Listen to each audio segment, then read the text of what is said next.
Hello and welcome to News Now on TV360 Nigeria. I am Annetta Felix.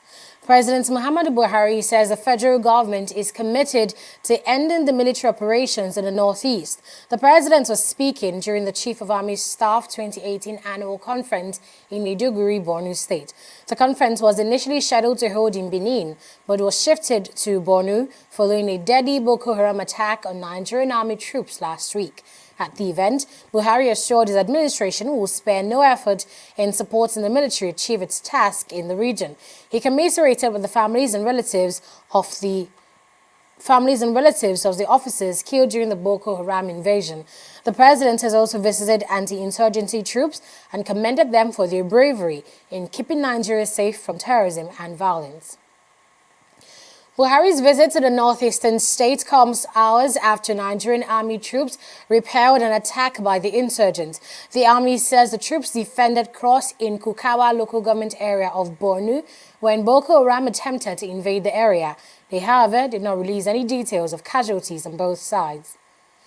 Meanwhile, as part of efforts to end the insurgency, President Muhammadu Buhari has convened a consultation of heads of state and government of the LCBC scheduled to take place in N'Djamena, Chad on November 29, 2018. The presidents of the LCBC member countries of Chad, Cameroon, Niger, and the Central African Republic are expected at the meeting. The one-day meeting is to review the security situation in the areas affected by Boko Haram insurgency and adopt measures to enhance the capacity of the multinational joint task force to meet the challenges of securing high-risk areas. The federal government has approved the replacement of ECOWAS travel certificate with ECOWAS biometric card. The biometric card is to assist in the monitoring of movement of persons across the ECOWAS borders. The Minister of Interior, Abdurrahman Dambazao, says the card's contract is to be carried out through a contractor financing model at a cost of 14.7 billion naira with a contract period of 10 years. A contract for a period of 10 years. And within those 10 years, it is expected that about 13 million cards would have been provided. So we already, the Federal Executive Council had approved the outline business case sometimes in May this year. And thereafter, we presented the full business case, which has been approved today to give way for further process. Travel certificate being used doesn't have any biometric features. So it is susceptible to, abuse. It can be produced anywhere, anyhow. And that there is no way you can check the background of the individual, but with the ECOWAS biometric card, all the biometric features of the holder of the card will be shown once it is, put into the machine available at the airport. 3 Nigerian ministers have been trying to woo Nigerians in diaspora to invest in the country. The ministers, which include Aljo Ogwe of Agriculture, Babatunde Fashola of Power Works and Housing, and Geoffrey Oyema of Foreign Affairs, were speaking at the first ever Nigerian Diaspora Investment Summit in Abuja. Adeshawa Odushoga has the rest of the story. It is the first time the Nigerian government will be gathering its citizens from all over the world for a summit like this. Over 200 Nigerians in the diaspora are part of those here for a 3-day summit aimed at a platform for Nigerians in the diaspora to invest in the country's economy. What we are doing here today is unprecedented. It's incredible because we are here to contribute to our country. And when you talk about medium, business investing in Nigeria, is to grow our economy. So the room should be, we should all be patting ourselves in the back to coming back here, to playing our little role to make sure that Nigeria succeeds. The summit comes months after the National Assembly passed the bill approving the establishment of the Nigerian Diaspora Commission. The first ever chairman of the commission, Abike Dabiri, is one of those to address the crowd. As they have said, welcome back home. There's so much for you to do in Nigeria. We have challenges as a nation, quite all right, but at the same time, this is the best country to be, the best country to invest in, and a country to be proud of. We haven't said this administration will do everything in a jiffy, but we're making slow and steady progress. And there are opportunities for you, my brothers and sisters in the diaspora, as you have seen, to invest back in your country. After her address, 3 ministers take turns to woo the crowd on the benefits of investing in Nigeria. How many of you are interested in palm oil? We need to plant 1 million hectares more to meet our national demands in palm oil. 1 million soccer fields. So we can stop importing from Malaysia and Indonesia. We were #1 in the world. We are now at the bottom of the ladder. How many of you are interested in milk production? We spend nearly $1 billion a year importing milk, powdered milk, low quality milk. From where? From New Zealand and Holland. Holland is a country of just 17 or so million people, 13 million people. New Zealand is even smaller. They supply all the milk. And because there's a shortage of milk, a large number of our children are grossly malnourished and stunted. They need a pint of milk a day. How many of you would like to grow goats? Goats. There is a demand in the Middle East, 120,000 carcasses of goat meat per week. Let me start from where Chief Aldo stopped about taking money to the rural areas.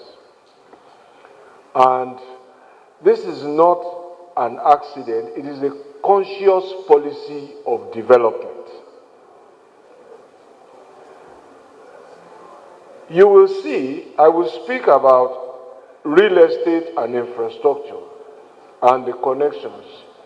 You will have heard or you will have read reports suggesting a certain amount of deficit of housing in Nigeria.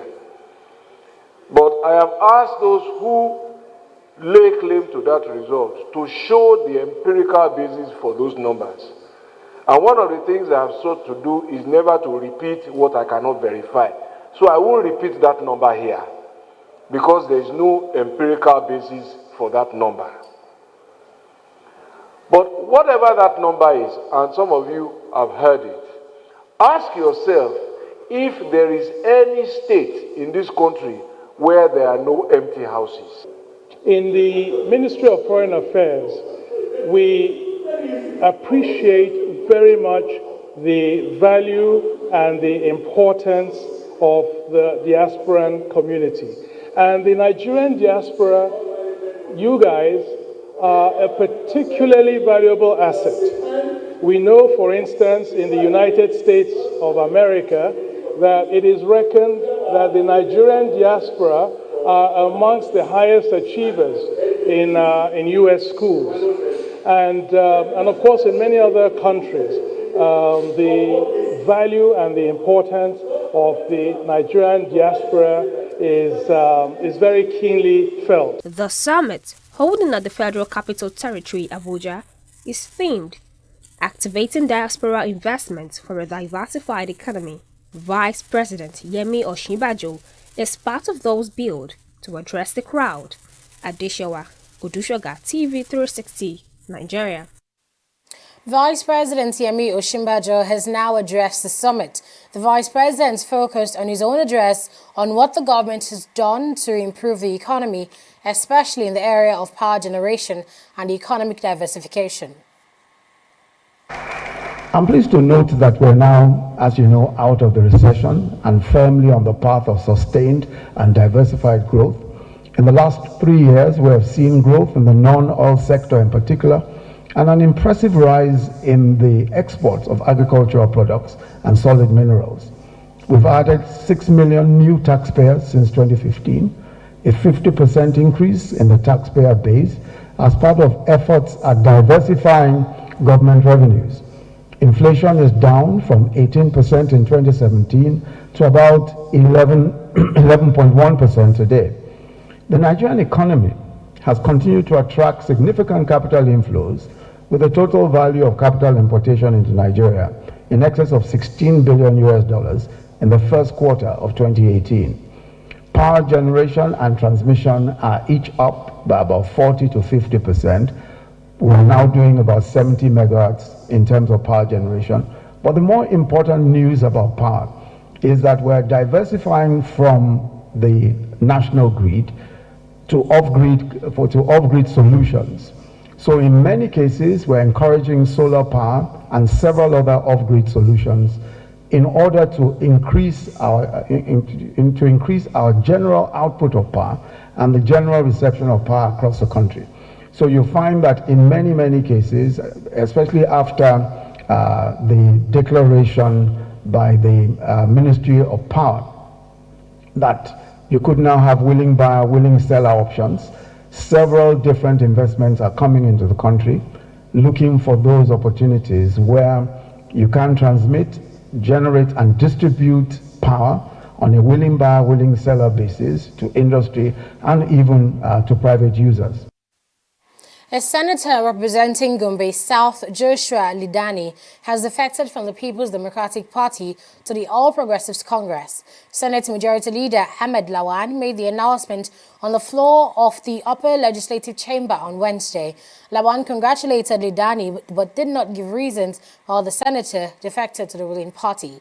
The 8th Senate has witnessed a series of defections since its emergence in 2015. Lidani's defection is coming weeks after Osina Chukwu Idiozu, senator representing Rivers West, defected to the APC. Until his defection, he was the only PDP senator in Rivers State. Still in the upper chamber, the Senate has finally confirmed Olanipeku Olukoyede as the Secretary of the Economic and Financial Crimes Commission, EFCC. The confirmation comes less than 24 hours after a report on the official was rejected by lawmakers. At the time, lawmakers accused committee members of preparing a report without the content of orders. But at the plenary on Wednesday, senators accepted the report and confirmed his appointment. Ahead of the 2019 general elections, the National Peace Committee have been meeting with INEC Chairman Mahmoud Yakubu at the Federal Capital Territory, Abuja. After a closed-door meeting, Chairman of the committee, retired General Abdul Salami Abubakar, addressed a press conference where he asked all stakeholders to ensure fairness in the polls. He called for voter education and sensitization to reduce incidences of electoral malpractices. On his part, Yakubu told newsmen the commission had asked for continued support of the committees to ensure a free and fair election.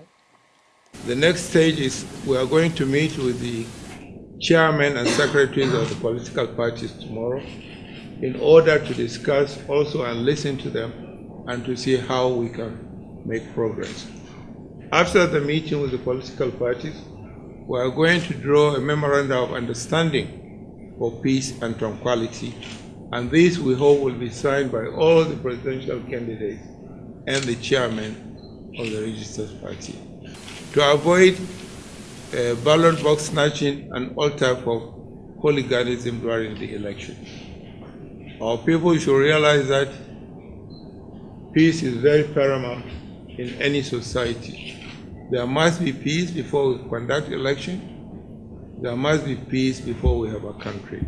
I've told them everything that we have been doing to ensure free and fair elections, including the registration of voters, making the PVCs available for collection well ahead of the elections, and some of the issues and challenges that we are facing, for which we have sought for the support of the National Peace Committee, and with the chairman has adequately briefed you. So basically this is a routine meeting with the National Peace Committee, and more of these interactions are planned ahead of the signing of the National Peace Accord involving the presidential candidates and the chairman of political parties. And we'll also continue with this kind of interaction with other stakeholders across the nation as the elections approach. We have exactly 79 days to the elections, and this kind of interaction will continue. The Federal Executive Council has approved the slash of the cost of Joint Admission and Matriculations Board JAMB application forms from 5,000 naira to 3,500 naira from January 2019. It also announced the cost reduction of Senior Secondary Certificate Examination (SSCE) handled by the National Examination Council (NECO) from 11,350 naira to 9,850 naira, while Basic Education Certificates organized by NECO was reduced from 5,500 naira to 4,000 naira. Minister of Education Adamu says the reduction followed the pleas from parents. Since the new administration went into office and then a change in management with prudence by the current management of JAM, we are able to see that most of what is being charged actually doesn't have to be, because a lot of it is being siphoned by corrupt officials. So in answer to the yearnings by parents, the president directed that we should look into the possibility of reducing the charges. So accordingly, from January 2019, JAM fees will reduce from 5,000 to 3,500 for the UTME. For the senior secondary school certificate charged by NECO, it will reduce from 11,350 to 9,850. And for the basic education certificate by NECO, again, it will be reduced from 5,500 to 4,000. News now returns in just a moment. Do stay with us. The Wale Soyinka Center for Investigative Journalism invites you to the 13th award presentation event of the Wale Soyinka Award for Investigative Reporting. Join us to honor the 2018 WSCIJ Nigerian Investigative Report of the Year, along with the category winners from print, radio, television, photo, online, and editorial cartoon.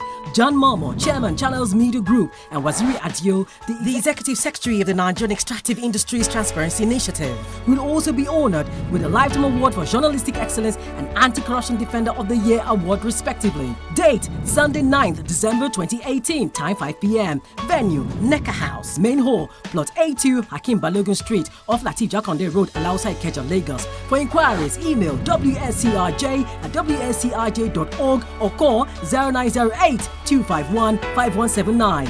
Investigative reporting is a vital force for the restoration of human dignity. Wale Soyinka.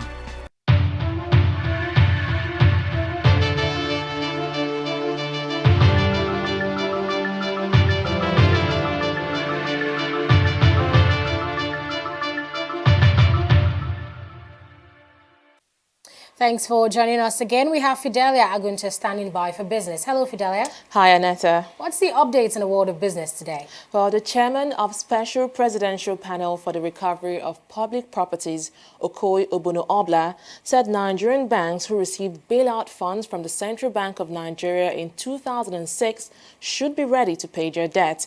He was speaking at an anti-corruption discourse in Abuja on the OPL 245 oil scandal. The event was organized by the Human and Environmental Development Agenda, HEDA. Well, Tunji Oye has the rest of the story. The event was meant to be an exposition of expert findings on the controversial OPL 205 oil, they popularly called the Malabo oil scandal. But from discussions emerged another revelation from the Central Bank of Nigeria, CBN, that the bailout fund given to banks between 2006 and 2008 was a gift not meant to be repaid by the banks. Chairman Special Presidential Panel on the Recovery of Public Properties, Okoye Obunu-Obla, disclosed this at the event, just as he promised that the panel will recover the $7 billion public funds given to the banks by CBN. When we wrote to the Central Bank of Nigeria to update us whether these banks have paid back, the Central Bank replied that in 2006, the Central Bank Board of Directors met and passed a resolution dashing $7 billion to these commercial banks. So you can imagine dashing public money. So we are going to require that money because the commercial banks do not belong to Nigerian people, they belong to private persons. Back to the Malabo oil report, Don Hubert, resource development consultant, says from all indications, Nigeria was massively shortchanged in the Malabo oil deal. He gave reasons why most African countries never get a fair share of their resources. Many countries across Africa struggle to secure a fair share of their natural resource wealth.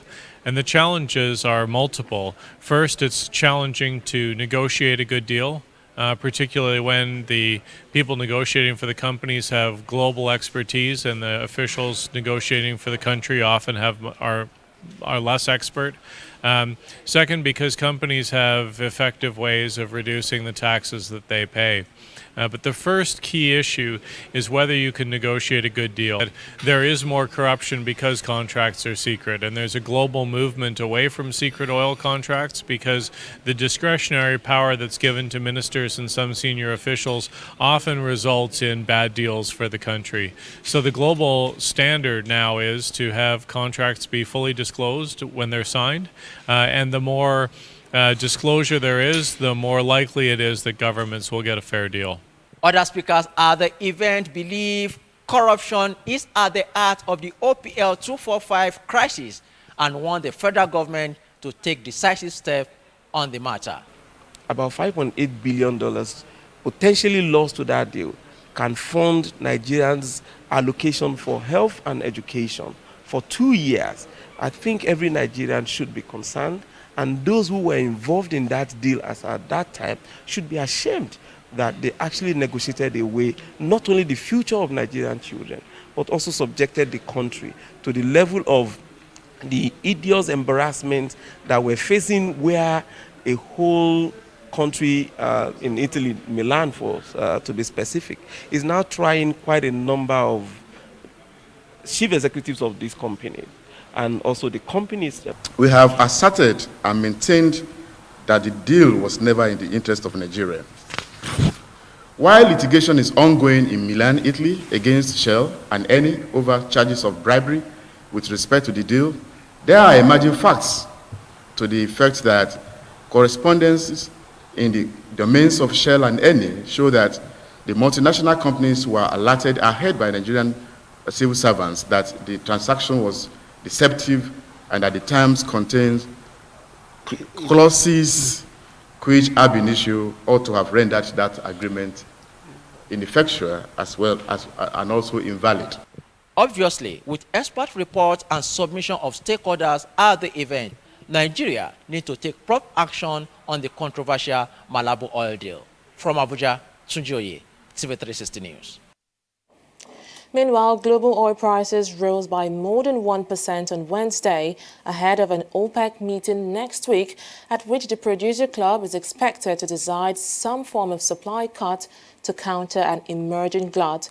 US crude futures are at $52.24 per barrel, while Brent crude oil futures are at $60.99 per barrel. Well, despite Wednesday's rise, oil prices have still lost around 30% in value since early October, weighed down by an emerging supply overhang by widespread weakness in financial markets. The crude oil price slump since October is so far on par with the 2008 price crash and steeper than that of 2014/2015. Well, let's now look at activities on the stock market. Stay with us.